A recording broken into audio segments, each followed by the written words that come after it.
हाँ जी मेरे प्रभु जी, सभी को मेरा नमस्ते प्रणाम। प्रणाम प्रभु जी। अ, हाँ जी प्रभु जी ये प्रणाम। लोया 17 से प्रश्न है हमारा।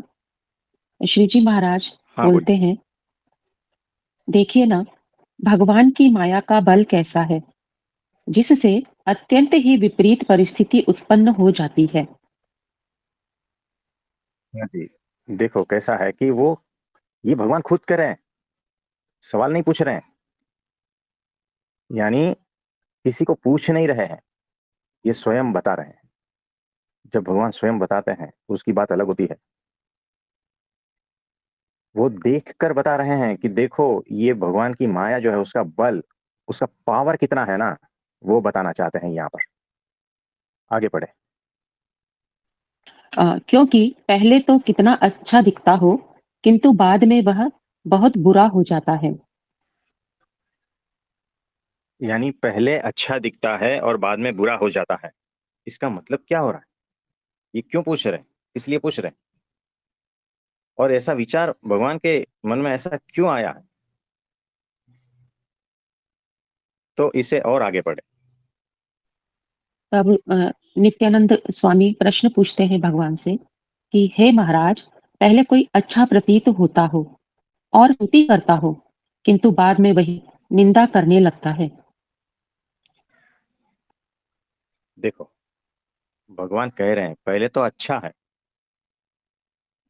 यानी वो जब सत्संग में आता है तो सब कुछ उसको अच्छा लगता है, बहुत ही अच्छा लगता है सब कुछ।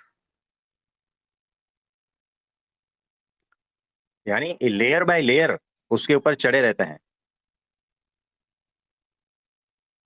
यानी मनुष्य भाव उसका लेयर, फिर दिव्य भाव उसका लेयर, फिर एकांतिक स्थिति उसका लेयर, है ना, फिर माया का लेयर, अहंकार का लेयर, मान्यताओं का लेयर। ये लेयर बाय लेयर उससे दबा हुआ है। तो जैसे जैसे लेयर का उदय होता है वैसे वैसे वो बिहेव करता है। तो जब दिव्य भाव रहता है, उसका उदय होता है भीतर से, यानी गुणों के प्रभाव से, है ना, सत्व रजतम ऐसे गुण प्रवर्तमान होते हैं, और वैसा वो बिहेव करता है। तब तो ऐसा लगता है, अरे कितने अद्भुत हो आप, कितने महान हो। सत्पुरुष को ये कहते हैं, सत्पुरुष को ये कहते हैं, आपके पैरों की मैं धूल हूं, आपके पैर धोकर पीऊं तो भी कम है, और आप ही भगवान हो, परब्रह्म ही आप हो। ये जब दिव्य भाव आता है, जब सात्विक भाव आता है, तब इस तरह से बोलता है और बिहेव भी उसी तरह से करता है। उसके बाद में जब थोड़ा भीतर जाता है तो वो दिव्य भाव थोड़ा खत्म हो जाता है, मनुष्य भाव आ जाता है। और जब मनुष्य भाव आता है तो ये जो सारा कुछ दिख रहा है ना, ओहो कैसे संत, ओहो कैसा सत्संग, ओहो कैसे भगवान, ये ओहो ओहो सारा चला जाता है। फिर अभाव अवगुण आने लगते हैं। सत्संगियों के अभाव अवगुण आते हैं, भक्तों के अभाव अवगुण आते हैं। ये तो वैसा ही है, ये ऐसा ही है। हम तो संसार को छोड़कर यहाँ पर आए थे, लेकिन यहाँ पर भी ऐसा ही है। ये सारे भाव आ जाते हैं, ये मनुष्य भाव आते हैं। उसमें उस बेचारे की कोई गलती नहीं है, वो तो निर्दोष है। उसके भीतर जो विचार चल रहे हैं ना, जो भाव चल रहे हैं ना, वो माया के हैं। इसीलिए वो ऐसा बोल रहा है, इसीलिए वो ऐसा बिहेव करता है। लेकिन अगर होश पूर्वक नहीं है ना, तो इससे वो चला जाएगा, इसी भाव उसको ले डूबेंगे। इसीलिए भगवान कहते हैं कि देखो ना, माया का बल कितना जबरदस्त है। यही तो पहला सेंटेंस पूछ रहे हैं ना भगवान, बता रहे हैं। ये माया का बल बता रहे हैं कि तुम जो अभी पूजन करते थे जिसका, थोड़ी देर बाद उसको गाली देने लगते हो। यानी तुम्हारा कोई ठिकाना ही नहीं है, माया तुम पर इतनी हावी हो चुकी है। इसीलिए सत्पुरुष हमेशा कहते हैं कि होश में आओ। तो तुम कितने बेवकूफ हो, सोचो ना जरा। तुम आज जिसकी पूजा कर रहे हो, कल उसको गालियां दोगे। कितने, यानी देखो, एक दारू पीता हुआ आदमी है ना, वो भी ऐसा ही तो करता है ना। एक दारू पी के जो चल रहा है ना, वो गालियां देता है राजा को। राजा रास्ते से चला जा रहा है, बहुत गालियां देता है, बहुत गालियां देता है। राजा उस वक्त कुछ नहीं बोला, वो राज्य में चला गया। फिर उसके सैनिकों को भेजा, वो जो गालियां दे रहा है ना उसको पकड़ के लेके आओ। और जैसे ही पकड़ के लेके आए, शाम हुई, तो वो जो दारू पीने वाला था, उसको क्या कहते हैं, बेवड़ा कहते हैं, दारूडिया कहते हैं, नशेड़ी कहते हैं, है ना। तो उसको लेके आए और वो कहने लगा, अरे राजा जी, मैं और आपको गाली दूंगा, हो ही नहीं सकता। मैंने आज तक किसी को गाली नहीं दी, छोटे से छोटे आदमी को भी नहीं दी, और मैं आपको गाली दूंगा, हो ही नहीं सकता। राजा ने कहा, मेरी आंखों से देखा है। अब बताओ, यानी ये क्या दिखा रहा है? जब तुम नशे में हो तब कुछ अलग, जब तुम नशे थोड़ा उतरता है तब तुम कुछ अलग। तुम्हारा भी वैसा ही है, सत्संग और सत्पुरुष के सामने तुम भी वैसे ही करते हो नाटक, पी के आते हो, गालियां बकते हो, जब नशा उतर जाता है तो कहते हो आप हमारे भगवान, आपके जैसे तो कोई देखे ही नहीं। हम ये सारा नाटक देखते हैं, सारा नाटक चुपचाप देखते हैं। इसीलिए हम ना तो आपकी गालियों से प्रभावित होते हैं और ना ही आपकी स्तुति से, आपके सम्मान से नहीं प्रभावित होते हैं हम। आप समझ रहे हो? जी। तो ये होता है, इसे और आगे पढ़े। अतः देश, काल, क्रिया, संग आदि की चाहे कितनी ही विषमता उत्पन्न हो जाए, परंतु वह अच्छा ही बना रहे तथा किसी भी प्रकार से उसमें विपरीत मति उत्पन्न न हो, इसका कौन सा उपाय हो सकता है? यानी भगवान बता रहे हैं कि अगर तुम दारू के अड्डे पे जाते हो, फिर भी तुम होश में रहते हो, तुमने दारू पी भी लिया है फिर भी तुम होश में रहते हो, है ना। यानी स्थल, काल यानी समय, संगत, सबका प्रभाव होता है, फिर भी तुम असंगे रहते हो। ऐसा कौन सा उपाय करे ताकि तुम नशे में ना आओ, ताकि तुम पर ये नशे का प्रभाव ना हो, है ना। यानी तुम इससे बच पाओ, ऐसा कौन सा उपाय करे, ये पूछ रहे हैं। कि स्थल, काल, संगत, है ना, ऐसे 8 प्रकार के हैं, इसका तुम पर प्रभाव ना पड़े और तुम सतत होश और जागृति में रहो और भगवान और सत्पुरुष को छोड़ो नहीं। ऐसा उपाय कौन सा करे? आगे पढ़े। तब श्री जी महाराज बोले कि जिसे अपनी देह के प्रति अनादर हो, दृढ़ आत्मनिष्ठा हो, पंच विषयों में वैराग्य हो तथा महात्मा सहित भगवान का यथार्थ निश्चय हो, तो देश काल आदि की चाहे जितनी विषमता हो जाए, फिर भी उसकी मति विपरीत नहीं होती। उसमें भगवान ने कहा है, पहली बात, देह का अनादर। देह का अनादर यानी क्या पता है? कि जहां पर भी जैसा भी हो, चला लो। लाइट गई है, चला लो। तेज धूप है, चला लो। बहुत बारिश हो रही है, चला लो। खाने को ठीक से नहीं मिला, चला लो। स्वाद ठीक से नहीं है, चला लो। भूखा रहना पड़ा, चला लो। 4 लोग तुम्हारा अपमान कर रहे हैं, चला लो। जहां तहां जैसा तैसा जिसे चलाने को आ गया ना, उसको कहते हैं देह का अनादर। नींद मिली, कोई बात नहीं, नहीं मिली, कोई बात नहीं, चला लो। यहां तो थोड़ी नींद नहीं मिलती, नहीं चलता है। थोड़ा खाना इधर उधर हो गया, नहीं चलता है। सोने का ठिकाना थोड़ा इधर उधर चेंज हो गया, नहीं चलता है। तो ऐसा आदमी सत्संग में टिकेगा नहीं। ये भगवान तो कह रहे हैं, हम नहीं कह रहे हैं। क्या कह रहे हैं? देह का अनादर सबसे पहली शर्त रख रहे हैं। दूसरी शर्त है दृढ़ आत्मनिष्ठा। आत्मनिष्ठा में प्रकार होते हैं, उसमें एक ढीली ढीली होती है और दूसरी होती है दृढ़। अब दृढ़ आत्मनिष्ठा यानी आत्मबल, यानी मैं ब्रह्म हूं, मैं अक्षर हूं, ऐसा भीतर से आना। 3 देह, 3 गुण, 3 अवस्था से पर मैं आत्मा, ऐसी निष्ठा। अब बताओ, ये जो निष्ठा है ना, सिर्फ दिमाग की बात नहीं कह रहे हैं। आत्मनिष्ठा में 2 प्रकार होते हैं, याद रखना। आत्मज्ञान में 2 प्रकार होते हैं। एक होता है सबीज आत्मज्ञान और दूसरा होता है निर्बीज आत्मज्ञान। तो सबीज आत्मज्ञान और निर्बीज आत्मज्ञान, ये हमने आपको सिर्फ नाम कह दिए हैं। इसके ऊपर विस्तृत जो है, हम जब शिविर लेंगे तब इसके बारे में बताएंगे। तो सबीज आत्मज्ञान ही श्रेष्ठ आत्मज्ञान है, और निर्बीज आत्मज्ञान वो फालतू आत्मज्ञान है। याद रखना, यानी यहां पर कहा है भगवान ने कि दृढ़ आत्मनिष्ठा, दृढ़ आत्मज्ञान, सबीज आत्मज्ञान की बात कर रहे हैं। यानी दो चीज हुई, देह का अनादर और दृढ़ आत्मनिष्ठा आत्मज्ञान,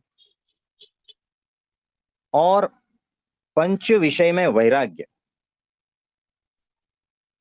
अब ये जो है ना, खाना पीना जो भी है ना, सूंघना, ये पंच विषय जो भी है, इंद्रिया से जो भी हो रहा है, उसमें वैराग्य, यानी अच्छे से अच्छा पंच विषय भी विष्टा तुल्य लगने लगे। यानी 32 भात का भोजन देख कर भी उल्टी आए ना, ऐसा वैराग्य की बात कर रहे हैं यहां पर।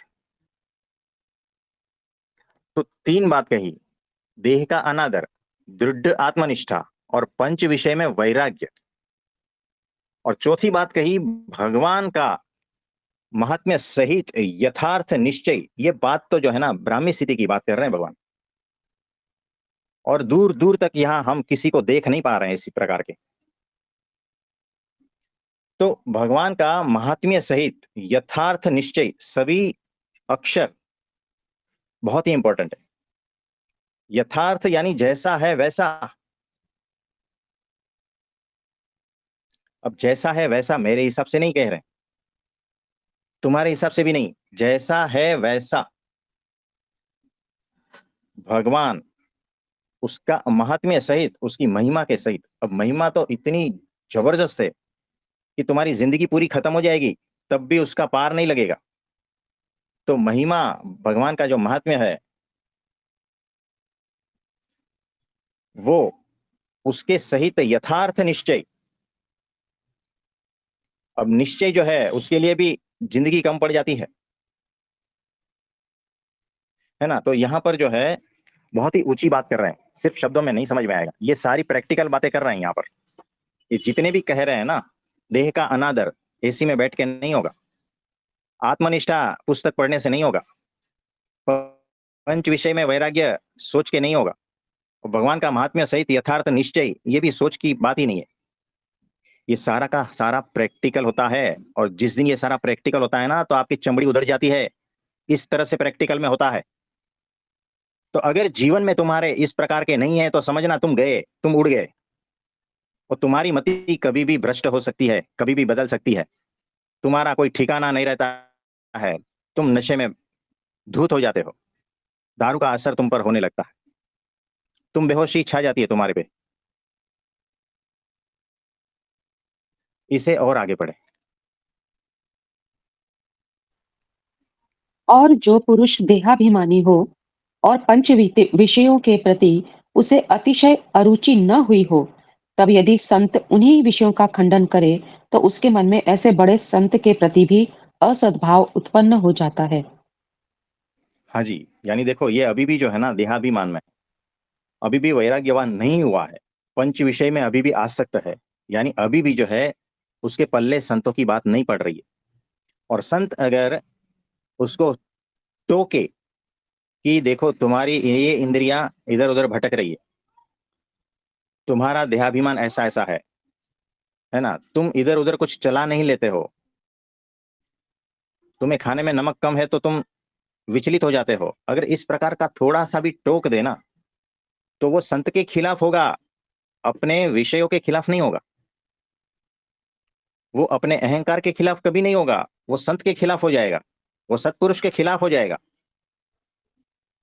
वो अपने दोषों के खिलाफ नहीं होता है, वो अपने दोषों को पाल के रखना चाहता है, और संत का त्याग करना चाहता है, सत्पुरुष का त्याग करना चाहता है, सत्संग का त्याग करना चाहता है। इसे और आगे बढ़े।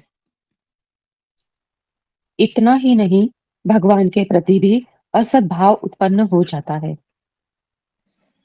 हाँ, यानी अगर तुम्हारा भगवान के भक्तों के प्रति अगर मनुष्य भाव आया, असद भाव आया, तो संतों के प्रति भी तुम्हारा आएगा, आज नहीं तो कल। और संतों का भी आ गया तो भगवान के प्रति भी आएगा, आज नहीं तो कल। ये याद रखना, ये लाइन होती है सीधी, ये पूरा चेन है। अगर तुम्हें भगवान के भक्तों का अभाव आया ना, तो तुम्हें भगवान का भी अभाव आने में देर नहीं लगेगी।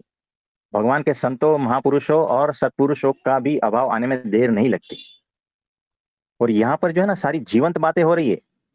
पुस्तक में तो मीराबाई आपको बहुत अच्छी दिखेगी, पुस्तक में चैतन्य महाप्रभु बहुत अच्छे दिखेंगे, पुस्तक में रमन महर्षि बहुत अच्छे दिखेंगे, लेकिन जिस दिन ऐसे सत्पुरुष आपके सामने आएंगे और आपको टोकेंगे ना, उस दिन आपको उसका गला दबाने का मन होगा। याद रखना, ये प्रत्यक्ष भगवान, प्रत्यक्ष सत्पुरुष, प्रत्यक्ष भक्तों की बात हो रही है यहाँ पर, फोटो वालों की बात नहीं हो रही है।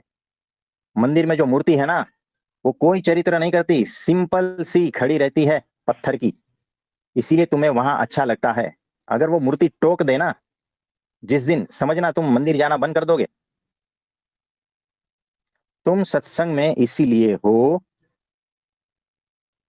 कि तुम्हें किसी ने छेड़ा नहीं अभी तक। तुम सत्पुरुष के पास भी इसीलिए हो कि उसने तुम्हें टोका नहीं है अभी तक। जिस दिन थोड़ा भी टोक लिया ना, चले जाओगे। याद रखना, तुम्हें तुम्हारा अहंकार पसंद है, तुम्हें तुम्हारे दोषों से बहुत प्रेम है,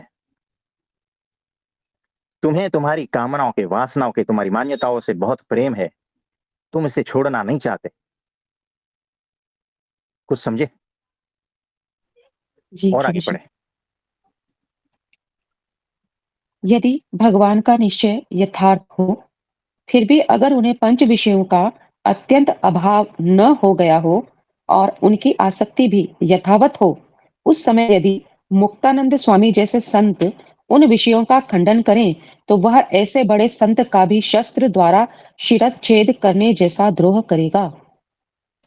यही तो कह रहे हैं कि अगर बड़े से बड़ा संत भी जो है ना तुम्हें थोड़ा भी छेड़ देना, तो तुम्हारा उसके प्रति वैर इतना बढ़ जाता है कि तुम अगर हाथ में तलवार आए ना, तो उस संत का गर्दन उड़ा दोगे, सर खत्म कर दोगे, उसको मार दोगे। क्यों? क्योंकि तुम्हारे अहंकार को छेड़ा है उसने, तुम्हारी मान्यताओं को छेड़ा है, तुम्हारे झूठे ज्ञान को छेड़ा है। आप समझे? ये होता है। जी प्रभु जी। यानी तुम्हारा वैर भाव जो है ना, भक्तों से हो जाता है, संतों से हो जाता है और भगवान से हो जाता है, और तुम विमुख हो जाते हो। आज नहीं तो कल ऐसा होता है, क्योंकि तुम्हारी आसक्ति पंच विषय में है, तुम्हारी आसक्ति तुम्हारी मान्यताओं में, तुम्हारे झूठे ज्ञान में, तुम्हारे अहंकार में है। तो भीतर चेक करना, क्या मुझे संत के प्रति ऐसा क्रोध आता है? क्या मुझे सत्पुरुष के प्रति ऐसा क्रोध आता है, घृणा आती है? समझना कि भीतर तुम्हारे यही चल रहा है गड़बड़। इसे और आगे बढ़े। नित्यानंद स्वामी ने पुनः पूछा, कोई पुरुष देहाभिमानी तथा पंच विषयों में आसक्ति रहने पर भी यदि सत्संग में निपटा जाता है, उसके विषय में क्या समझना चाहिए? यानी देखो, नित्यानंद स्वामी फिर भी पूछ रहे हैं, अलग अलग ढंग से पूछ रहे हैं, अलग अलग प्रकार से कुछ ना कुछ चीजें निकाल कर पूछ रहे हैं कि यदि कोई देहाभिमानी है तथा पंच विषय में आसक्ति भी है उसकी,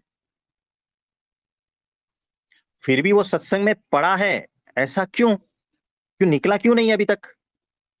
वो निकल जाना चाहिए, भगवान ने कहा है निकल जाना चाहिए, बराबर है बात।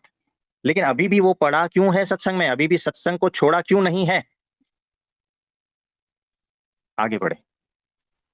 तब श्री जी महाराज बोले कि जब तक उसे कोई धक्का नहीं लगा, तब तक तो वह निपटा जाता है।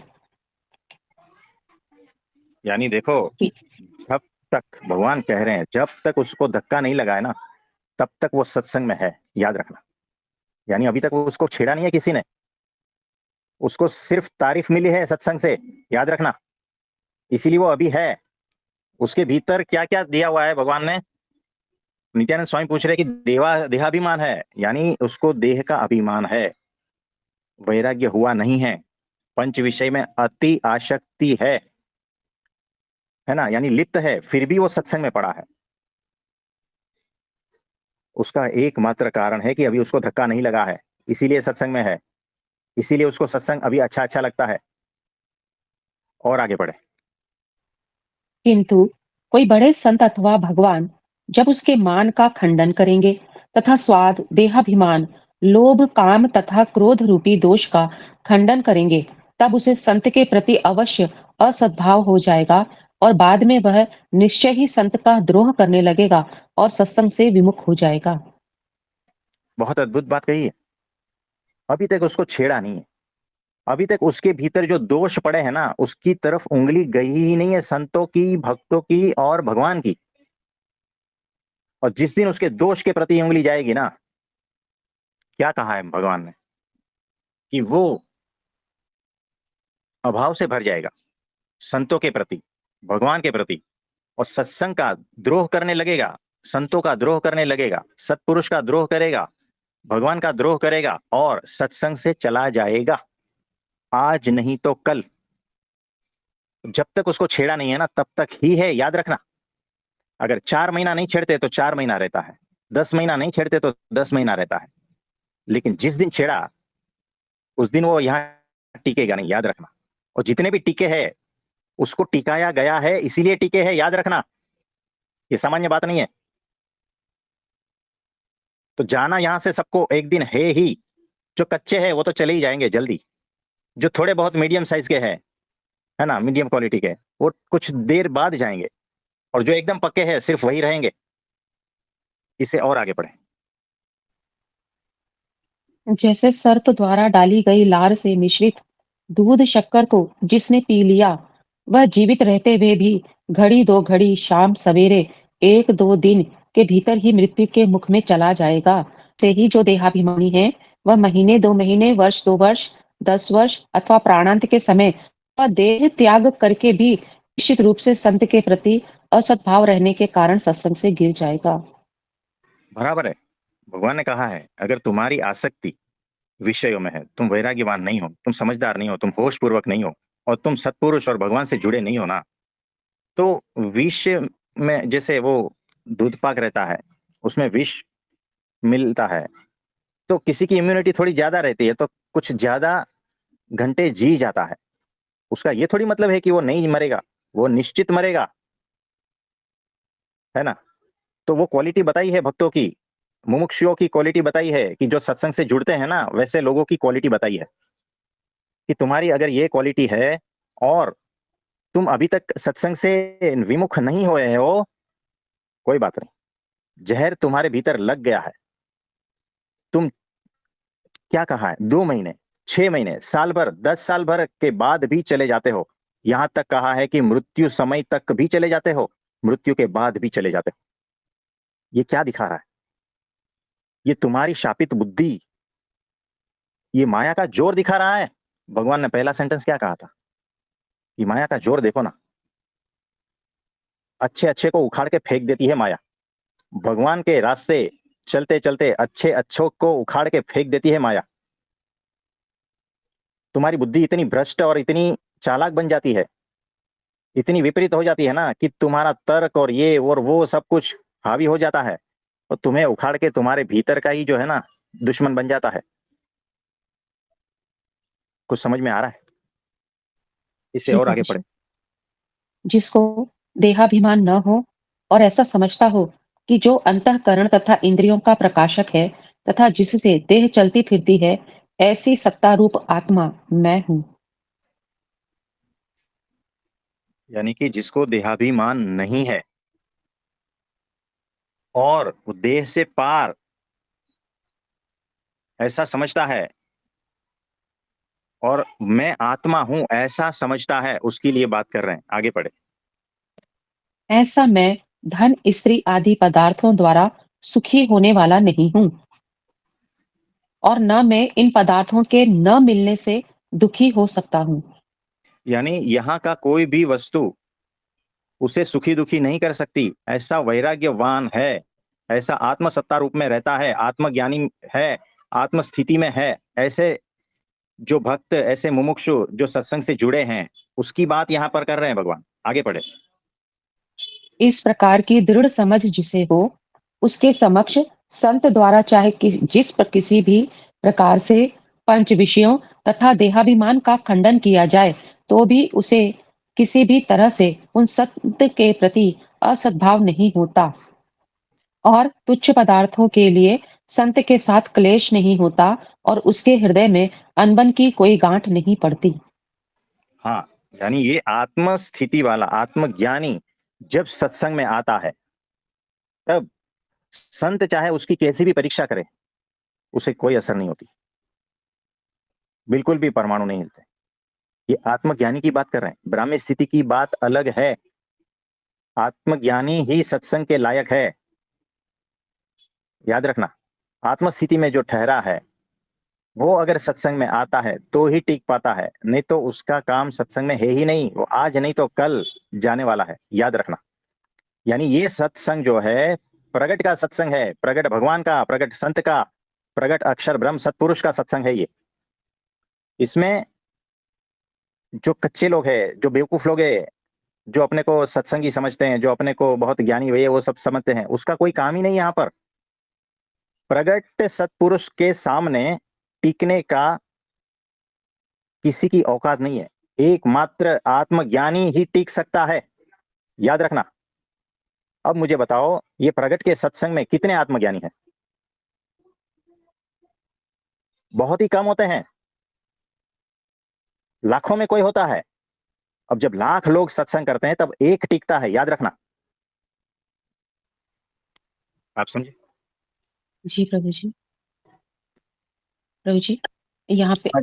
एक एक प्रश्न लेना चाहेंगे हाँ, कि बोलिए। आपने आपने जैसे कहा कि लाखों में कोई एक ही आत्मज्ञानी होता है हाँ। और वो एक ही टिक पाता है सत्संग में।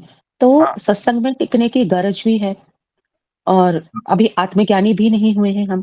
तो हाँ। हमें ऐसी कौन-सी समझ, कौन-सी सद्बुद्धि विवेक रखना चाहिए कि हम सत्संग में टिके रहें और हमारा जो ध्यान है वो एकमात्र सत्पुरुष के ऊपर टिका रहे? पहली बात, भगवान की महिमा समझनी है। दूसरी बात, ये जो प्रगट सत्पुरुष मिले हैं ना, जो अक्षर ब्रह्म सत्पुरुष, उसकी महिमा समझनी है। और भगवान और सत्पुरुष हमेशा से माया से पार के ही है, उसमें कोई भी दोष है ही नहीं।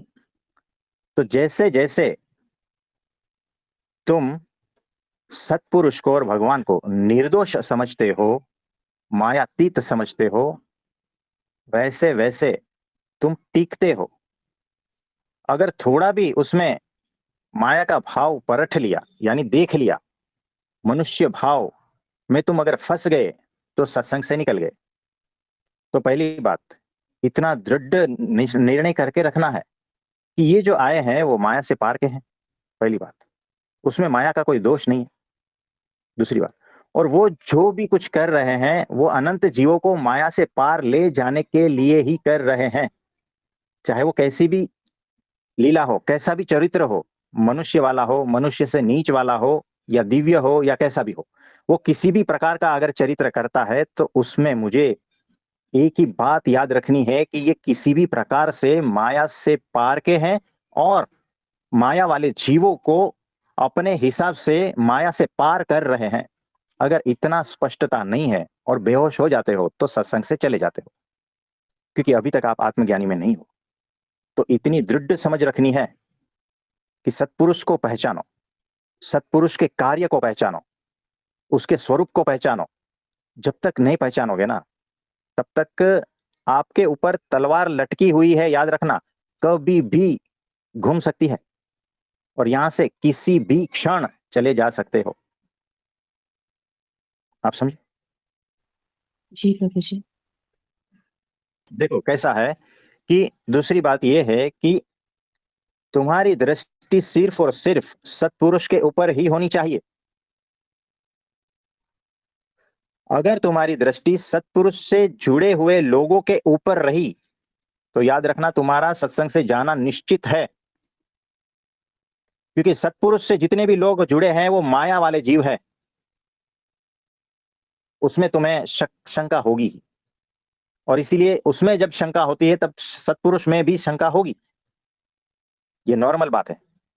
ये माया खेलेगी तुम्हारे साथ और तुम इतने बेहोश हो कि तुम भटक चुके हो, तुम्हारी दृष्टि सत्पुरुष से हटी कि तुम सत्संग से गए। आप समझे? जी प्रभु जी। हाँ, ऐसा है। यही पूछना चाह रहे थे प्रभु जी कि हम आते तो हैं सत्संग में, गुरु के पास, गुरु पे दृष्टि रखते हुए आते हैं। पर जब हम सत्संग में आ जाते हैं, तो उसके बाद हमारी दृष्टि की चंचलता इतनी होती है कि हम सत्संगियों के साथ मेल-मिलाप बढ़ाना शुरू करते हैं। मेल-मिलाप बढ़ाया, फिर हम ये भूल जाते हैं कि वो भी मेरी तरह ही अभी स्वभाव से, विकारों से ग्रस्त ही हैं, मायातीत नहीं हुए हैं वो। तो उनकी बातों को सुनकर मैं जो विचलित हो रही हूँ, तो वो मेरी मूर्खता है और मैं यहाँ क्या करने आई थी, मेरा लक्ष्य क्या था, उसके प्रति मेरी सुध-बुध खो जाती है और ये एक एक बहुत बड़ा कारण हो सकता है सत्संग से विमुख हो जाने का। तो हम सबको आशीर्वाद दीजिएगा प्रभु जी कि हम सब ये सद्बुद्धि विवेक बनाए रहें कि हम किस लक्ष्य के साथ इस सत्संग में जुड़े और हमें किनके ऊपर दृष्टि रखनी है और किनके ऊपर नहीं, ये विवेक रहे। धन्यवाद हाँ प्रभु जी, जी। हम तो कह देंगे, होश आप सबको रखना है। आप क्यों आए हो, अगर ध्येय स्पष्ट नहीं है, आज नहीं तो कल वो विष असर कर देगा। आज नहीं तो कल मर जाओगे, आज नहीं तो कल यहाँ से विमुख हो जाओगे, भगवान से विमुख हो जाओगे, है ना। तो सतत होश अत्यंत आवश्यक है। तो भगवान से प्रार्थना करते हैं कि आपको इस प्रकार का होश रहे, आपकी दृष्टि हमेशा सत्पुरुष पर रहे, अक्षर ब्रह्म सत्पुरुष प्रगट भगवान पर रहे, और कभी भी अभाव अवगुण दोष दिखे ही नहीं। इतना होश आपको आए, ऐसा भगवान से प्रार्थना करते हैं। आप सभी को बहुत बहुत आशीर्वाद।